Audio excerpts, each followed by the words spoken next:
ما الذي يجري في لبنان؟ أكثر من 1200 مصاب، والتفاصيل بهذا الفيديو.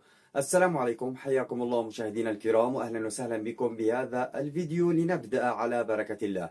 في تطور مفاجئ على صعيد المواجهات الأخيرة، أكدت مصادر نقلا عن قناة العربية الحدث أن إسرائيل اخترقت مئات الأجهزة اللاسلكية في بيروت وجبل لبنان والجنوب. كما أضافت أن مئات العناصر التابعة للحزب ممن أصيبوا بجروح بعضها بليغ في الوجه جراء تفجير تلك الأجهزة بشكل مباغت اليوم يوم الثلاثاء، وسط توقعات بأن يصل العدد لأكثر من 1000.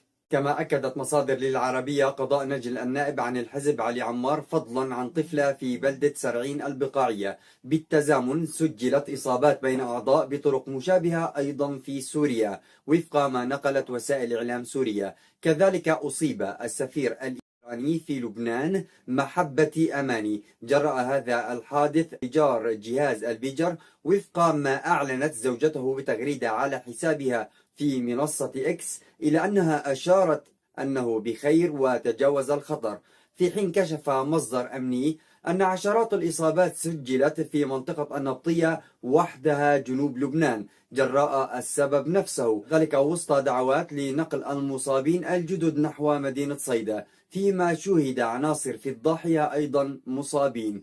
إلى ذلك أكدت مصادر للعربية الحدث أن الحزب أبلغ جميع عناصره بالتخلي فورا عن تلك الأجهزة، ومن ضمنها البيجر الذي يعتبر جهاز نداء انتشر مؤخرا بين صفوفه.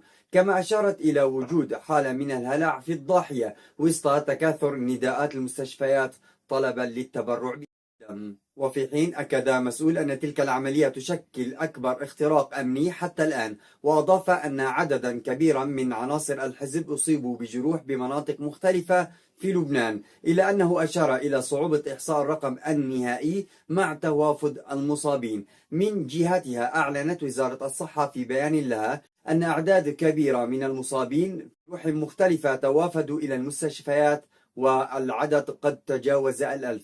كما حثت جميع المواطنين الذين يمتلكون أجهزة اتصال لاسلكية أو أي أجهزة نداء شبيهة الابتعاد عنها ريثما تتبين حقيقة ما يجري. وبدوره أفاد الصليب الأحمر بأنه دفع ب50 سيارة إسعاف إضافية إلى جانب 30 أخرى لنقل المصابين في جبل لبنان وبيروت. وكانت مصادر لبنانية مطلعة أكدت قبل شهر منذ يوليو الماضي أن الحزب بدأ باستخدام الرموز في الرسائل وخطوط الهواتف الأرضية وأجهزة البيجر لمحاولة التهرب من تكنولوجيا المراقبة المتطورة. كما أشارت إلى أن الهواتف المحمولة التي يمكن استخدامها لتتبع موقع المستخدم تم حظرها بشكل تام واستبدالها بوسائل الاتصال القديمة مثل أجهزة البيجر والسعادة الذين يبلغون الرسائل شفهيا، فضلا عن الرسائل المشفرة التي تحدث يوميا. هذا ويستخدم منذ سنوات شبكة اتصالات أرضية